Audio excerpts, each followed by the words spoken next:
Bonjour à tous, ravie de vous retrouver pour un nouveau journal sur 8 Mont-Blanc dans l'actualité ce soir. Des fleurs blanches jetées dans le lac et une marche silencieuse. Près de 300 personnes ont rendu hommage à la psychologue tuée le 26 août dernier dans son cabinet à Annecy. Fanette de Buisson était sur place ce jeudi après-midi. L'automne est bien là et l'hiver arrive à grands pas. Les professionnels retiennent leur souffle et se préparent pour une saison particulière. Je reçois ce soir Vincent Roland, coprésident de Savoie Mont-Blanc. Les réservations sont timides pour le moment. Nous ferons le point.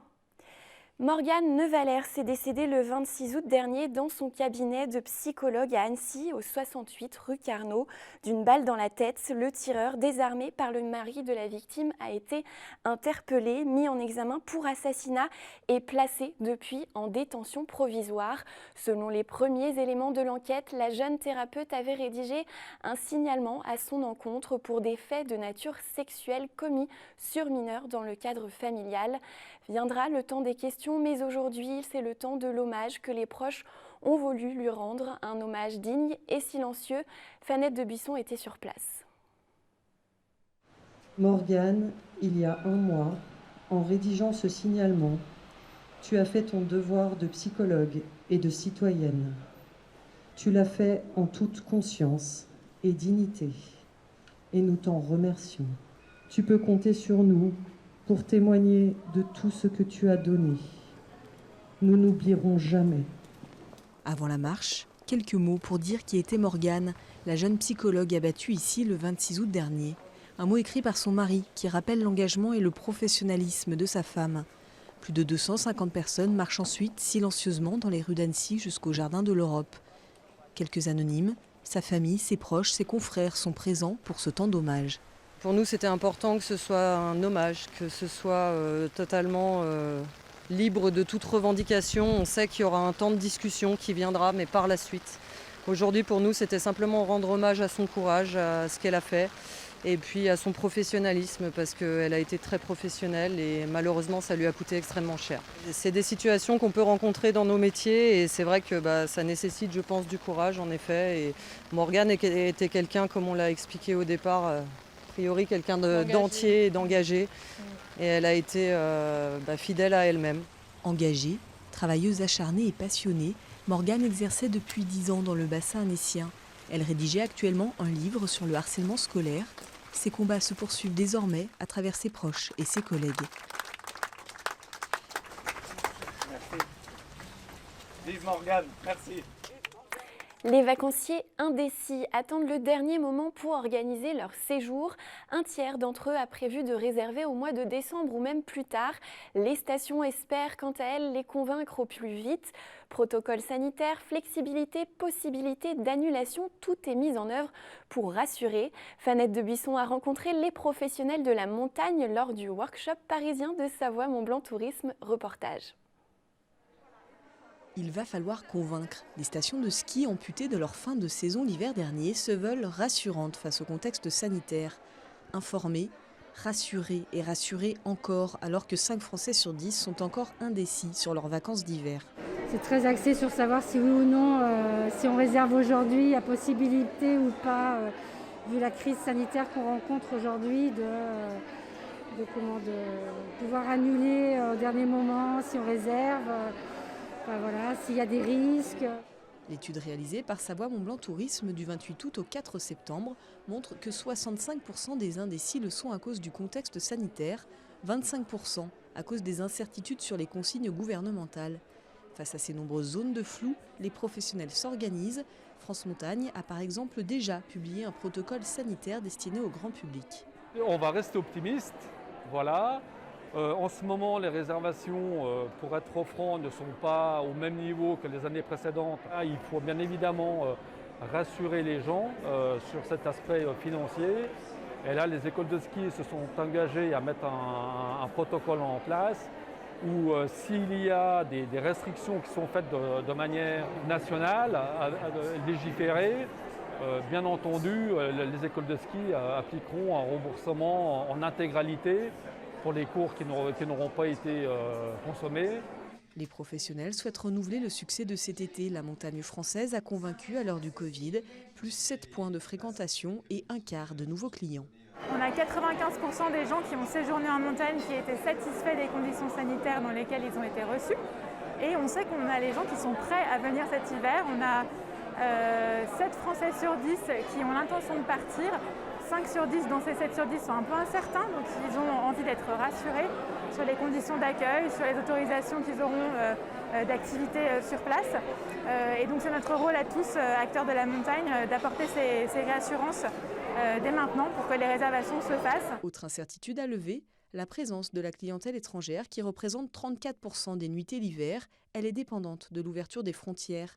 Un défi de plus pour les professionnels combatifs à moins de 3 mois de l'ouverture des domaines skiables.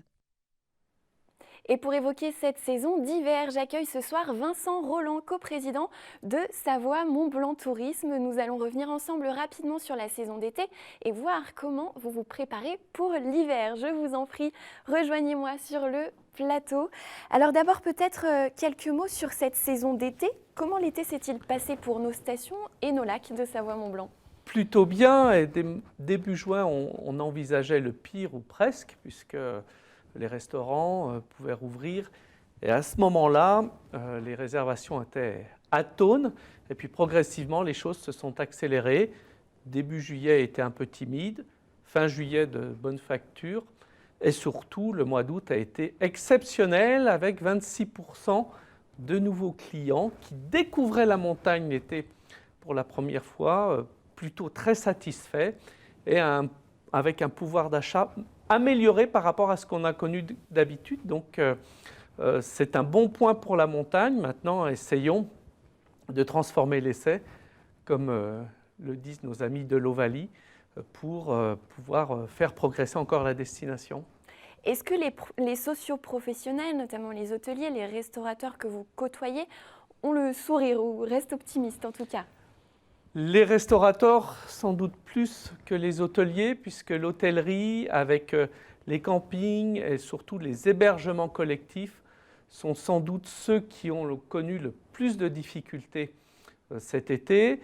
Mais très franchement, encore une fois, si début juin, au moment où les restaurants ont commencé de rouvrir, on nous avait dit que nous passerions un été aussi bien fréquenté, on aurait signé dès demain. Donc le pire n'est jamais sûr, il faut être combatif et surtout agile, flexible et répondre à une demande qui est très fluctuante. On va reparler de cette flexibilité. Tous les regards se tournent à présent évidemment vers l'hiver. On l'a vu dans le reportage, les réservations sont encore timides. Est-ce qu'il faut s'inquiéter ? Je renvoie à ce que je disais il y a quelques minutes. Compte tenu du contexte sanitaire très particulier, on voit bien que les choses peuvent bouger extrêmement vite et qu'il y a jusqu'au quelques jours, à quelques semaines du début des vacances, encore de l'attentisme de la part de nos concitoyens. Pour cet hiver, nous ne dérogerons pas à cette règle que l'on a connue cet été. On sera sans doute dans la réservation d'ultra dernière minute. Ce qui compte avant toute chose, et en tout cas les sondages et les enquêtes d'opinion que nous avons faites le disent très bien, c'est la réassurance sanitaire.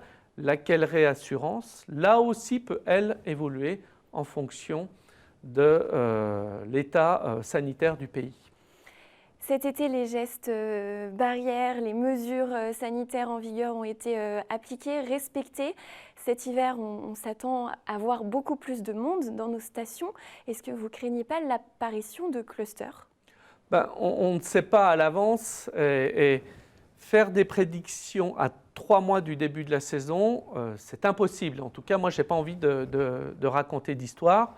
Par contre, ce que l'on peut affirmer, c'est que les professionnels se préparent à organiser la sécurité sanitaire du mieux possible. Vous avez raison de souligner que cet été, les choses se sont bien passées et les vacanciers ont remarqué que c'était à la montagne que les gestes barrières, que les distanciations sociales étaient le mieux mis en place par rapport aux autres destinations, la campagne, le littoral ou la ville. Donc, je fais confiance et nous avons confiance en nos professionnels. Un premier dispositif est apparu pour la réassurance sanitaire. Il faut qu'on continue de travailler dans ce sens-là pour dire que chez nous, eh bien, on passera sans doute de belles vacances, de bonnes vacances.